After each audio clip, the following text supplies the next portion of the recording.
That's fair. You know what's crazy? We start like gravitating around this melanin is popping thing, right? You know, they created a shot that somebody that's not melanated could take this shot and actually become a melanated person. Have you seen this? You know what I'm talking about? Hold on, I'm about to put this in. Give me a second. Hey, Clout. You know it's crazy what you said that hit me the most was rappers get old. Oh, you old. What you old rappers? Rappers are supposed to retire at 40. And that's even a long stint. But it's a trip. I'm rare. Rolling Stones is dropping an album in 3 days.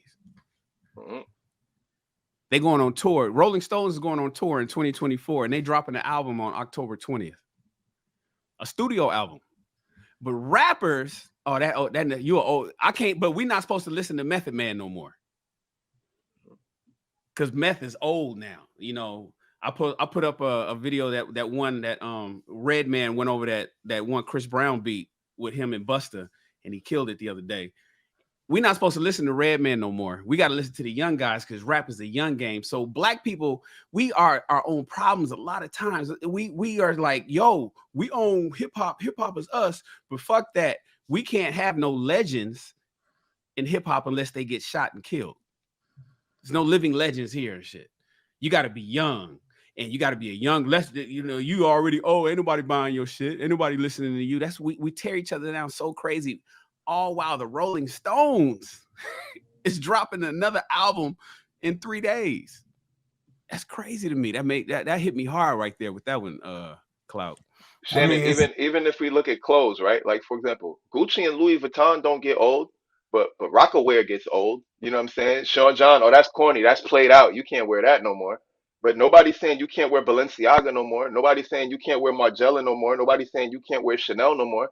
A lot of these companies were started as far back as the 1800s. And none of that drip is like played out. You get what I'm saying? But when it comes to our culture, because we like to just consume it and toss it, it's like, oh well, we can't wear that no more. It's played out. Carl Kanai was one of the first black designers to have something popping. You don't see nobody rocking Kanai right now, not because he's not a quality designer anymore, but because it's quote unquote played out. But that wouldn't happen in white culture. Yo, you're gonna hurt some feelings tonight, Clout. You're gonna You hurt some definitely are. feelings. I'll rock Yo, but I across would colors say right this: now. I ain't gonna lie to you. even if you look at all those name brand cultures, if you look very carefully and pay attention to their branding, if you pay attention to their origin story, and you look at the influence, a lot of that isn't really original to their own geographical location, but rather an external influence that they have stolen and appropriated and rebranded and shaped into their name and likeness, which we buy. Let's be very, very clear. It is not original to them.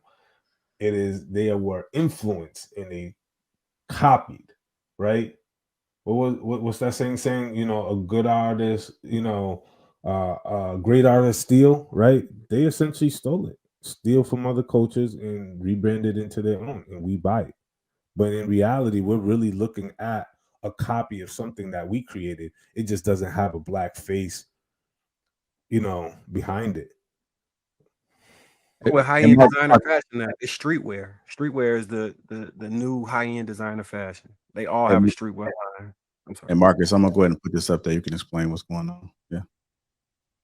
So this lady Martina Snow, she took a tanning injection, and in that tanning injection, it turned her. This is her actual skin color right now. Her and her boyfriend took the injection. She was on I think it was Good Morning America British, and the weird thing is she said she went to Africa. Yeah, that's the interview, right? Her and him. So she changed to she darker than me now, and he and they You look like said the that Rock now. for real. And they said that when they went to Kenya, because they connected with the Africans there, that Black Americans aren't connected to the culture and that they are that they're really black because they went to Kenya and are actually part of the culture now. This is the type of shit I'm talking about. This is the new level. This is the new level, the new modern age of robbery, cultural hijacking. This is what it is. Yeah, I want to know something. So, when they did this experiment, did their credit score immediately drop at least 150 points And did their profile visibility go up by getting pulled over more often by the police? I really, really am asking for a friend. Look, man, You said rest his name right. I feel y'all, right? I feel what y'all saying, but we gotta cut. Look, you gotta cut them a little slack, and I'm gonna tell you why I say that, right? Because a lot of times they put a lot more effort into preserving our culture than we do. A case in point, I'm gonna give y'all this. One time I was in Louisiana. I'm on the street just walking through the French Quarter or whatever, and there's this guy playing this instrument. And I had literally never seen this instrument before. It was some weird like guitar that looked like it was like three guitars, but it had some type of horn on it. So I go up to this white dude who's playing this instrument and I'm asking him about, I'm like, what is this? And he's like, oh, this is an African, whatever, whatever. It comes from, I forget where he said it came from, Botswana or somewhere. But it's like, here's this white dude in the middle of New Orleans, and he took the time out to actually learn how to play this mystery instrument.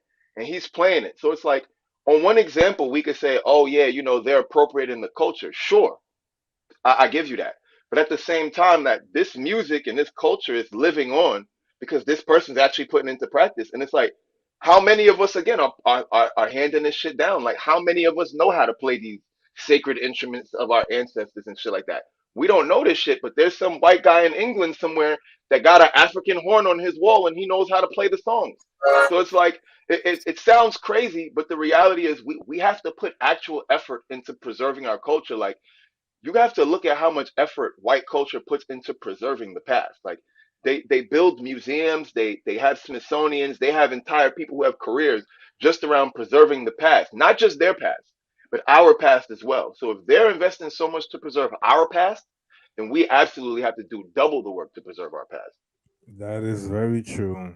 I did a music museum which houses instruments that go back to the 16th century, 16 to like late 19th century instruments. You know what I'm saying? From all over the world, and that it just looking at that and the amount of effort and the amount of attention to detail of where they know where it came from, how it was used, how it was built. They have an entire lab, how it's preserved and how to reconstruct it. There's a great level of effort to preserve history and culture. And I think that when we talk about these types of conversations, even amongst general people, that's lame, that's whack, and stuff like that. There isn't a great appreciation for these things because people don't understand the past, right? And that's a huge component in order to project yourself forward. It's to understand, all those things that came before you and how we had a great impact on it, right? And you understand that history, but when that is not presented to you and you don't care about it in a greater sense, it is therefore lost. I don't care.